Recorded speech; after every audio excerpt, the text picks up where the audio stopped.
Nama lengkapnya adalah Abu Ubaidah bin Al-Jarrah Amir bin Abdullah bin Al-Jarrah bin Hilal bin Ashib bin Radiyah bin Al-Harits bin Fir bin Malik bin An-Nadir bin Kinanah bin Adnan Al-Quraisy Al-Makki. Sahabat Nabi ini termasuk salah seorang yang pertama-tama masuk Islam. Sahabat inilah yang pada awalnya ingin dijadikan sebagai khalifah pengganti oleh Abu Bakar As-Siddiq. Sang khalifah telah mengisyaratkan hal itu pada hari Syakifah, dikarenakan keahlian yang dimiliki oleh Abu Ubaidah bin Al-Jarrah. Nasab Abu Ubaidah dengan nasab Nabi SAW bertemu di Fir. Rasulullah telah menjaminnya masuk surga dan memberinya gelar Amilul Ummah atau orang terpercaya umat Islam. Keutamaannya sudah masyhur dan sangat banyak. Beliau pun mempersaudarakannya dengan Sa'ad bin Mu'az.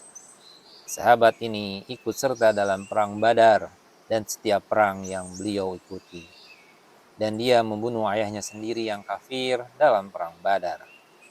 Ketahui bahwa dia meriwayatkan hadis dalam jumlah yang tidak terlalu banyak. Kendati pun demikian, dia mengikuti perang-perang yang terkenal sebelum akhirnya wafat pada tahun 18 Hijriah.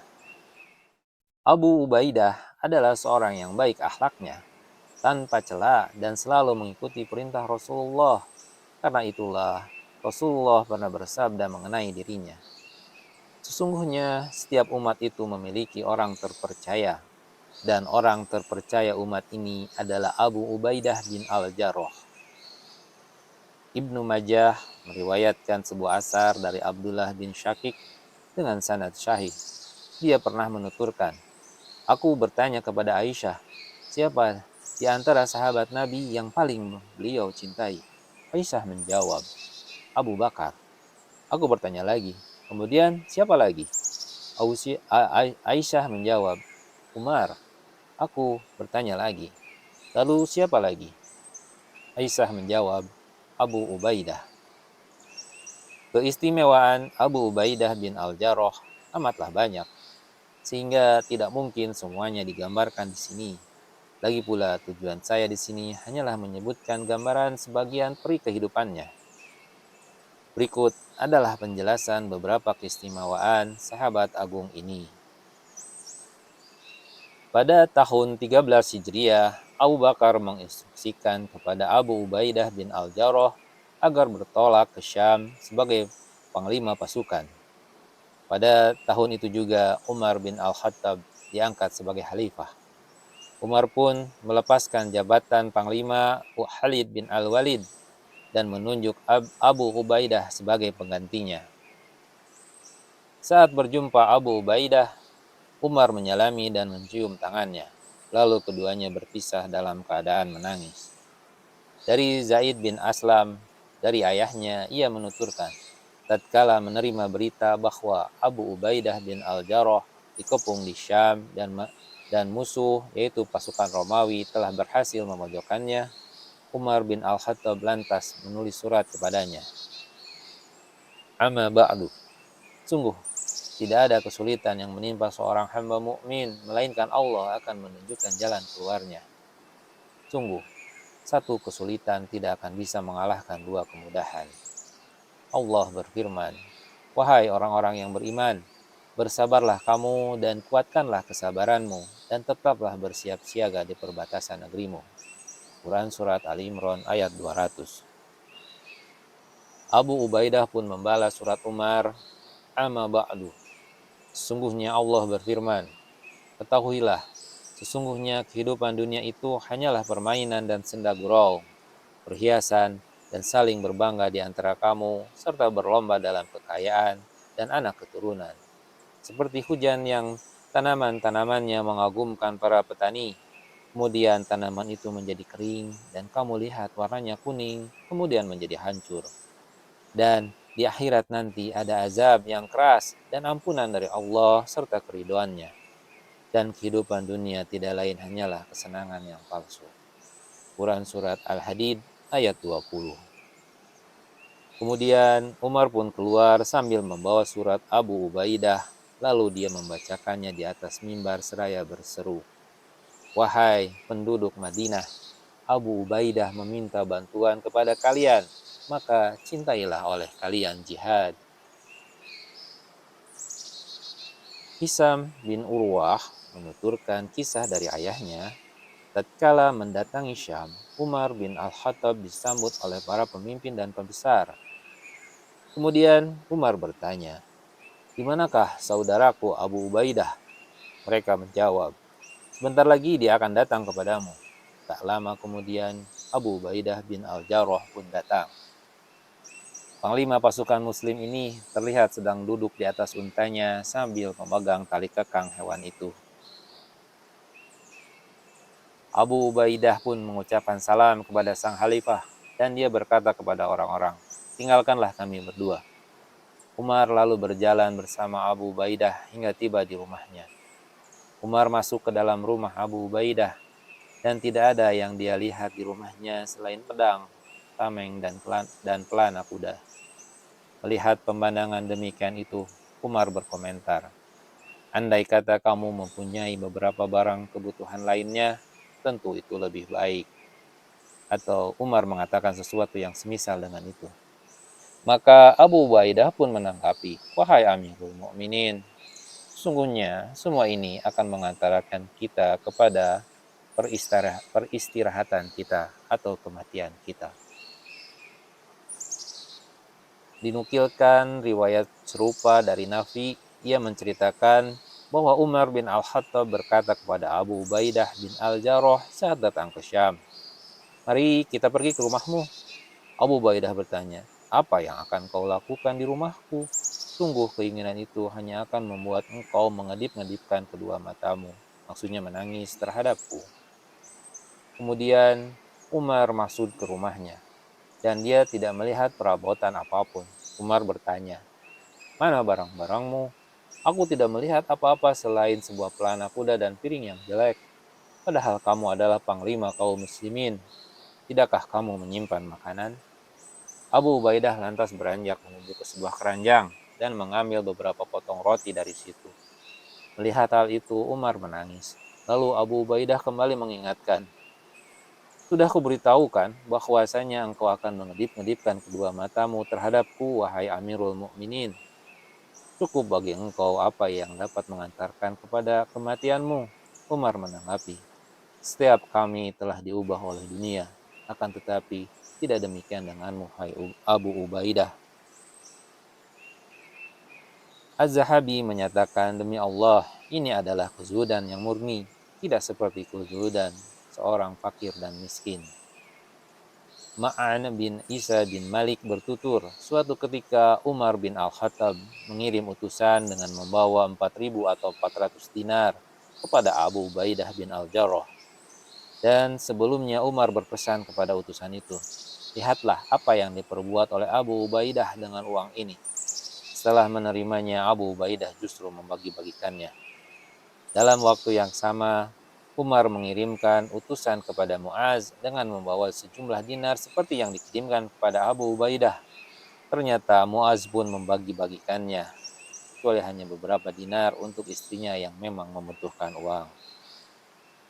Ketika utusan tadi mengabari tindakan mereka, Umar berkata, "Segala puji bagi Allah yang telah menjadikan seseorang mampu berbuat seperti ini dalam Islam."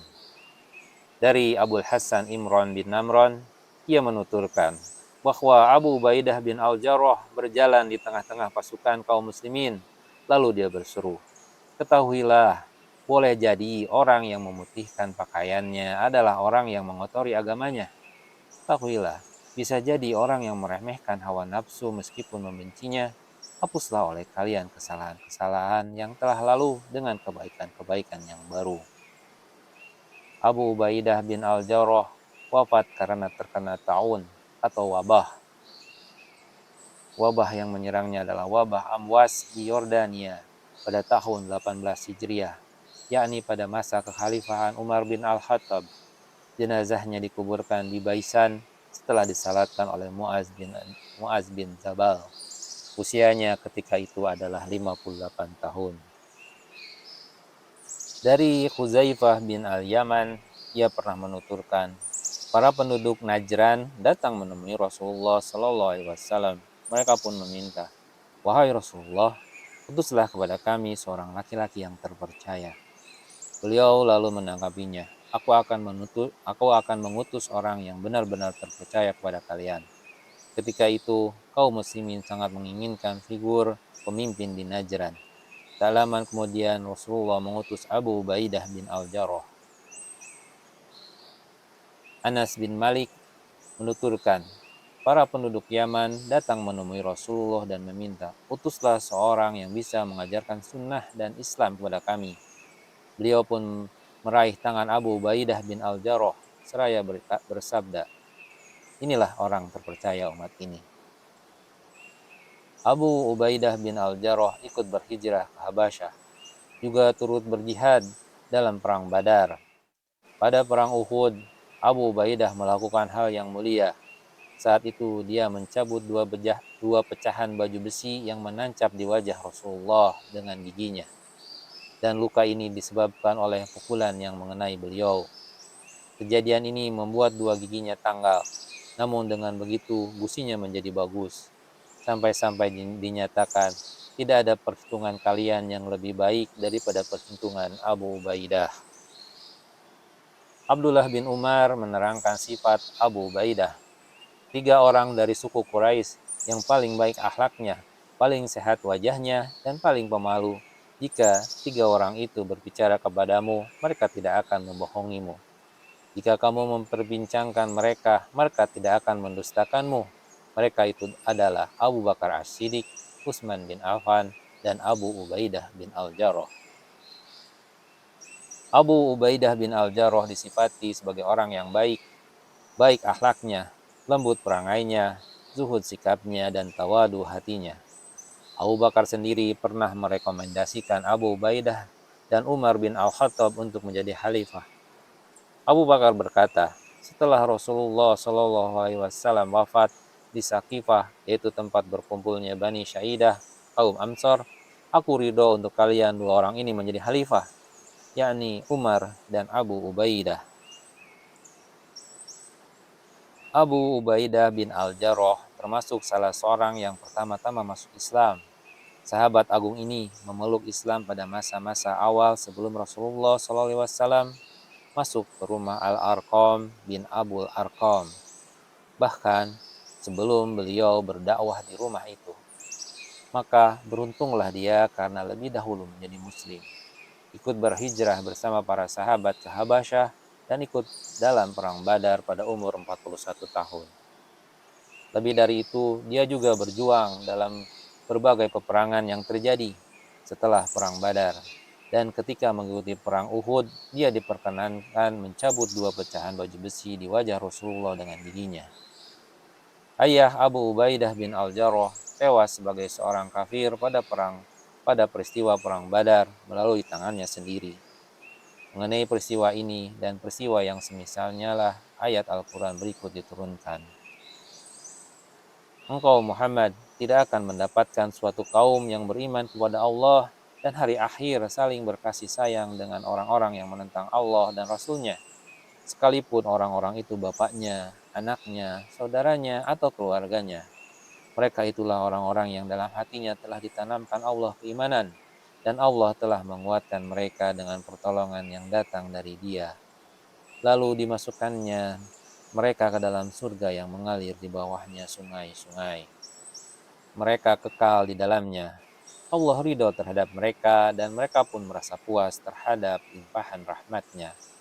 Mereka lah golongan Allah, ingatlah sesungguhnya golongan Allah lah itulah yang beruntung. Quran Surat Al-Mujadilah ayat 22. Semoga Allah merahmati Abu Ubaidah bin Al-Jarrah. Umar bin Al-Khattab tahu betul kapasitas Abu Ubaidah, sebagaimana terlihat dalam riwayat berikut ini. Dari Zaid bin Aslam, dari ayahnya ia bercerita, pada suatu hari Umar berseru kepada para sahabat, berangan-anganlah kalian. Salah seorang dari mereka pun berkata, aku berangan-angan, seandainya rumah ini dipenuhi uang dirham, maka akan aku sedekahkan semuanya di jalan Allah. Umar kembali berseru, berangan-anganlah kalian. Lalu salah seorang dari mereka berkata, aku berangan-angan, seandainya rumah ini dipenuhi emas, maka akan aku sedekahkan semuanya di jalan Allah. Umar berseru lagi, berangan-anganlah kalian. Salah seorang dari mereka lantas berkata, aku berangan-angan, jikalau rumah ini dipenuhi permata, maka akan aku sedekahkan semuanya di jalan Allah. Umar kembali berseru, berangan-anganlah kalian. Maka mereka berkata, kami tidak memiliki angan-angan yang lainnya. Kemudian Umar berkata, aku sendiri berangan-angan, seandainya rumah ini dipenuhi orang-orang seperti Abu Ubaidah bin Al-Jarrah, Muaz bin Jabal, dan Huzaifah bin Al-Yaman, niscaya aku akan memanfaatkan mereka di jalan Allah. Wallahu a'lam bishawab. Wassalamualaikum warahmatullahi wabarakatuh.